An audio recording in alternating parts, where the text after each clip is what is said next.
सो hey guys, आप कैसे हो आप सभी लोग। तो सिंपली आज हम वीडियो बनाने वाले हैं एक्यूट पायलोनेफ्राइटिस पे। सो एक्यूट पायलोनेफ्राइटिस के बारे में आपने सुना होगा। ओके ठीक है, नहीं सुना होगा तो कोई बात नहीं, हम सुना देंगे। ठीक है, हम है इसलिए बैठे। ठीक है, आपने कभी मुझे देखा नहीं होगा तो मैं पहली बार ये चैनल स्टार्ट करा है और सोच रहा हूँ कि एक कुछ वीडियो बनाऊँ, मतलब कुछ इस कंडीशन में जिसमें आपका भी फ़ायदा हो, मेरा भी फ़ायदा हो, आपको नॉलेज मिले, मुझे आपका नॉलेज मिले और मैं आपके नॉलेज को बताते हुए खुद का नॉलेज बढ़ाओ। ठीक है, मैंने बहुत बात कर ली। ठीक है, हम स्टार्ट करते हैं। एक्यूट पायलोनेफ्राइटिस, तो एक्यूट क्या मतलब तो सबको पता ही होगा। सो एक्यूट को हम हमेशा बोलते हैं फॉर शॉर्ट टर्म और फॉर शॉर्ट पीरियड। मतलब जो भी कभी डिजीज होती है तो वो एक्यूट जब होती है तो वो कब हमेशा शॉर्ट टर्म होती है और ज़्यादा अगले स्टेज पे नहीं होती है, मतलब ज़्यादा स्टेज पे नहीं होती है। जैसे हम क्रॉनिक पायलोनेफ्राइटिस को ले ले, जिसकी वीडियो मैं आगे बनाऊंगा, तो उसमें क्या होता है, सिंपली क्रॉनिक के अंदर फाइब्रोसिस और स्कैरिंग हो जाता है, बिकॉज उसमें परसिस्टेंट पायलोनेफ्राइटिस होता है। परसिस्टेंट का मतलब क्या, बार बार बार बार बार बार, और you can say recurrent. Recurrent को हम कह सकते हैं बार बार, एंड परसिस्टेंट मीन्स होता ही रहता है, होता ही रहता है, होता ही रहता है। तो अब हमारे पास है पायलोनेफ्राइटिस। तो पायलो को हम सिंपली क्या बोलेंगे, पायलो मीन्स हम बोलेंगे पेल्विस, एंड नेफ को हम बोलेंगे सिंपली किडनीज, बिकॉज हम नेफ्रॉन को किडनीज भी बोलते हैं। एंड आइटिस हमेशा क्या बताता है, इन्फ्लामेशन, इन्फ्लामेशन। सो अब इसकी हम एक डेफिनेशन बनाते हैं। ठीक है, हमने इसको सीख लिया कि एक्यूट पायलोनेफ्राइटिस क्या होता है। तो डेफिनेशन क्या होगी, acute pyelonephritis is the inflammation of the kidney tissues which includes the minor calyces, major calyx, and ureter and bladder, and also urethra. So हमेशा जब भी पायलोनेफ्राइटिस होगा तो ये लोअर पार्ट में भी हो सकता है या तो अपर पार्ट में भी हो सकता है। तो हम इसको मतलब अंदाज़ा नहीं लगा सकते कब कौन से पार्ट में हो जाएगा, ये जब भी हो जाएगा हमें पता नहीं चलेगा, क्योंकि इसके कॉजेज ही कुछ ऐसे जो हम अगर ध्यान ना देवे तो हमें एक्यूट पायलोनेफ्राइटिस हो सकता है। तो सिंपली हम किडनी की स्ट्रक्चर ड्रॉ कर लेते हैं समझने के लिए। तो ये सॉरी, मेरी ड्राइंग इतनी अच्छी नहीं गाइस, लेकिन यार चला लेना है। अब मैं सिंपली एक किडनी का स्ट्रक्चर ड्रॉ कर रहा हूँ, एंड यहाँ पर मैं सिंपली आई नो गाइस, यार इतना हंसो मत यार। मैं जानता हूँ मेरी ड्राइंग खराब है, लेकिन क्या कर सकता हूँ यार, लेकिन सीखना तो है। मैं कैसे भी ड्राइंग चलानी पड़ेगी, बिकॉज अब जाने तो ठीक है, मैं कुछ नहीं बोल रहा। ओके ओके, अब यहाँ पर मैंने बना दिया मेडुला। गाइस इसको हार्ट मत समझिएगा, क्योंकि हार्ट तो बिल्कुल भी नहीं है, बिकॉज हार्ट तो हम इसको कह भी नहीं सकते। ओके,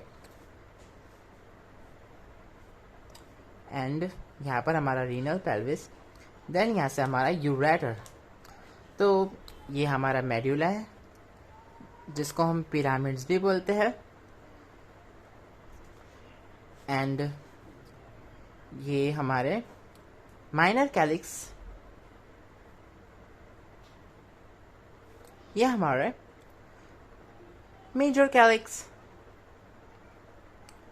एंड सिंपली हम इसको बोलेंगे रीनल पेल्विस। जो मेजर पोर्शन है हमारा उसको बोलेंगे रीनल पेल्विस, एंड ये हमारा यूरेटर। और अगर जब इन्फ्लामेशन होता है तो फुल किडनीज को यहाँ पर अफेक्ट कर देता है, मतलब पूरा पूरा scaring scaring scaring full affect कर देता है किडनीज को पूरे यूरेटर के थ्रू। और एक्यूट पायलोनेफ्राइटिस सिंपली कहाँ से स्टार्ट होता है, असेंडिंग से। असेंडिंग मतलब क्या, आपको लोअर यूरिनरी ट्रैक्ट से अपर यूरिनरी ट्रैक्ट में होगा। तो देख लेते हैं, acute pyelonephritis starts from ascending direction. तो हम सिंपली पूरा एक यूरिनरी ट्रैक का मतलब एक डायग्राम बना लेते हैं। तो सिंपली हमारे पास होती है यहाँ पर हमने एक सड़ा हुआ किडनी का स्ट्रक्चर बना लिया है, मतलब पूरे यूरिनरी ट्रैक्ट का हमने स्ट्रक्चर बना लिया है। तो यह हमारे पास है 2 pair ऑफ किडनीज एंड ये हमारा यूरेटर, ये हमारा ब्लैडर एंड ये है हमारा यूरेथ्रा। सबसे पहले तो होता क्या है, आप लोअर साइड से इन्फेक्शन पहुंचेगा, infection travels from lower side मतलब लोअर एरिया, पिप पिप पिप पिप पिप पिप पिप पिप पिप देन जाएगा ट्रैवल्स टू अपर एरिया। तो सिंपली इसका यही मोटो है कि ये जाएगा लोअर से अपर, लोअर से अपर, लोअर से अपर। तो मतलब आपको अपर यूरिनरी ट्रैक्ट इन्फेक्शन होगा मेनली इसके अंदर। इसके कुछ कॉजेज देख लेते हैं, क्या क्या कॉजेज हो सकते हैं। तो सिंपली देख लेते हैं what are the causes. Causes में सबसे पहले देखते हैं a sexual intercourse, a sexual intercourse जिसमें क्या होता है विथआउट यूजिंग अ कॉन्डम। अब जनरली सिंपली बात है, आप सेक्स कर रहे हो बिना कॉन्डम यूज करे हुए, बिना प्रोटेक्शन लगाए हुए, एंड आपने हाइजीन मेंटेन नहीं रखा है अपने रिप्रोडक्टिव ऑर्गन का, एंड आप सिंपली इंटरकोर्स कर रहे हो। या तो मैं फीमेल का बोलूँ, फीमेल ने अपना हाइजीन नहीं रखा है, मेल ने अपना हाइजीन नहीं करा है, दोनों सेक्सुअल इंटरकोर्स कर रहे हैं, और उसी वजह से कुछ टाइप के बैक्टीरिया होते हैं जो ट्रांसफर हो जाते हैं मेल से फीमेल को और फीमेल से मेल को, और दोनों को एक्यूट पायलोनेफ्राइटिस हो सकता है। एंड अगला कॉज देखते हैं, अगला कॉज सिंपली हो सकता है यूरिनरी ऑब्स्ट्रक्शन। यूरिनरी ऑब्स्ट्रक्शन में सिंपली क्या होगा, सेकंड कॉज हमारा बनता है यूरिन ऑब्स्ट्रक्शन या यूरिनरी ऑब्स्ट्रक्शन, जिसके अंदर क्या होता है benign prostatic hypertrophy. Means one types को आप बोल सकते हो हाइपरट्रॉफी मतलब कैंसर सेल्स का प्रोलिफरेशन, मतलब प्रोलिफरेट होना। वन टाइप को हम कह सकते हैं एक टाइप से प्रोस्टैटिक कैंसर हो सकता है तब। एंड ध्यान आता है हमारा सिंपली आता है यूरिनरी कैथेटराइजेशन। तो यूरिनरी कैथेटराइजेशन में सिंपली होता क्या है, तो जब भी आप एक इनवेलिंग या तो कॉन्डम कैथेटर या तो कोई भी अदर टाइप का कैथेटर भी आप यूज़ कर रहे हो, तो सिंपली उससे भी इन्फेक्शन आपको फैल सकता है। तो सिंपली यूरिनरी कैथेटराइजेशन में क्या होता है, urinary catheterization means contaminated urinary catheter is used in a male और फीमेल पेशेंट। मेल और फीमेल पेशेंट के अंदर आपने यूरिनरी कैथेटर यूज़ करा है, और सिंपली इससे क्या होगा, उनको यूरिनरी कैथेटर से एक यूरिनरी ट्रैक्ट इन्फेक्शन होगा। सिंपली मैंने आपको बहुत कंफ्यूज कर दिया। आई नो मैं खुद ही बचपन से कंफ्यूज इंसान हूँ, ठीक है गाइस। तो अब ज़्यादा बुरा मत लगाइएगा। अगर आपने कैथेटर के हाइजीन मेंटेन नहीं करे तो आपको यूरिनरी कैथेटराइजेशन से यूरिनरी ट्रैक्ट इन्फेक्शन हो सकता है। ओके, नेक्स्ट वन हम देखेंगे सबसे मेन कॉज मतलब सारे कॉजेज़ का बाप, सारे कॉजेज़ का बाप। तो सिंपली एंड सबसे main cause vesico urethral reflux. Vesico urethral reflux को क्या कहते हैं, simply means backflow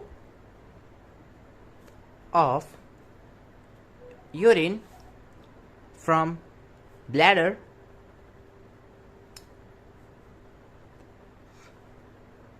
through ureter to bladder। तो सिंपली क्या होगा, वेसिको यूरेट्रल रिफ्लक्स में क्या होगा, सिंपली पहले हम डायग्राम देख लेते हैं। तो आपके पास है ब्लैडर एंड सिंपली यहाँ पर एक ऑरिफिस को हम क्या बोलते हैं हमेशा ओपनिंग, एंड यहाँ पर प्रेजेंट है वाल्व, वेसिको यूरेट्रल वाल्व। तो सिंपली क्या होगा, वेसिको यूरेट्रल वाल्व उस टाइम ठीक से ओपन नहीं होगा, एंड क्या होगा, अपने ब्लैडर में प्रेशर अराइज होगा। प्रेशर अराइज होने के कारण जो भी लाइक यूरिन है वो सिंपली जाएगा किडनीज के थ्रू और सिंपली आपको हो जाएगा अपर यूरिनरी ट्रैक्ट इन्फेक्शन। सिंपली बात है। एंड इसमें सिंपली मेनली कुछ माइक्रो ऑर्गेनिज्म होता है, जो मेनली बात कर लेते हैं सिंपल माइक्रो ऑर्गेनिज्म के बारे में। मेन या तो आप बोल सकते हो सिंपल माइक्रो ऑर्गेनिज्म।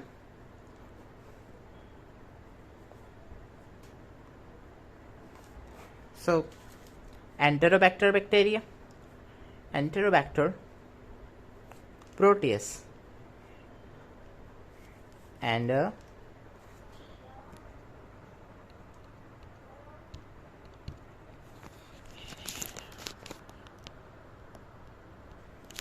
हो सकता है E coli bacteria. Okay, so हमने देख लिया यूरिनरी ट्रैक्ट में हमें क्या क्या हो सकता है। हम थोड़ा देख सकते हैं, थोड़ी पैथोफिजियोलॉजी टाइप पढ़ लेते हैं। पैथोफिजियो, सो सिंपली क्या है, ये है आपका ये रीनल ट्यूब्यूल। सिंपली समझ लो एक रीनल एपिथेलियम टिश्यू है।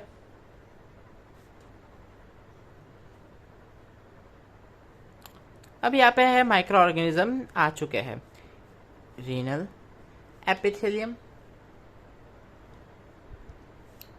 microorganism and chemokines। अब ये chemokines क्या करेंगे, जब भी माइक्रो ऑर्गेनिज्म को डिटेक्ट करेंगे तब एक्टिवेट करेंगे ये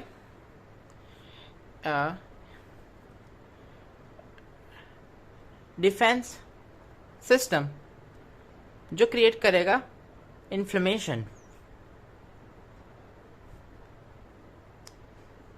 सो इन्फ्लेमेशन क्रिएट करने के बाद सिंपली हमारे को हो सकता है यूरिनरी ट्रैक्ट इन्फेक्शन। सिंपली हमने पहले फिर समझी, अब कुछ साइन एंड सिम्टम देख लेते हैं।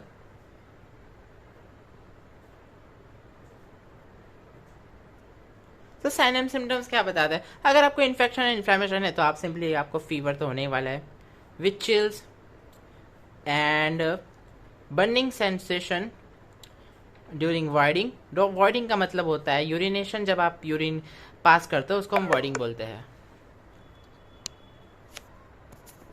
एंड देन नोजिया वॉमिटिंग भी आपको सिंपली देखने मिल सकता है। अब ट्रीटमेंट की बात करें तो ट्रीटमेंट में सिंपली आपको क्या क्या देखने को मिलेगा, लाइक एंटीबायोटिक्स तो हम देंगे क्योंकि ये बैक्टीरियल इन्फेक्शन है। एंड सिंपली आपको हाइड्रेटेड रहना है हमेशा।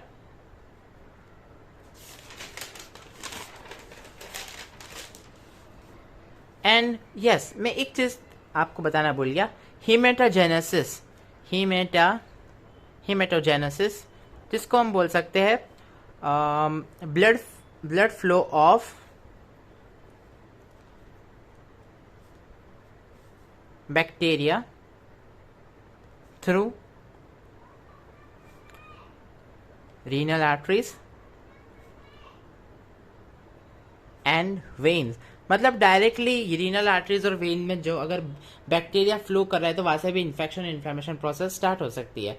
एंड आपको सिंपली एक साइन एंड सिम्टम देखने को मिलेगा जिसमें WBC can be present in urine. So simply आपको मेरी एक्यूट पायलोनेफ्राइटिस की वीडियो कैसी लगी, अच्छी लगी तो लाइक शेयर सब्सक्राइब जरूर करिएगा। और इसके बाद मैं क्रॉनिक पायलोनेफ्राइटिस की वीडियो बनाने वाला हूँ, तो सिंपली मेरी वीडियो देखिएगा, बिना स्किप करिए। Thank you.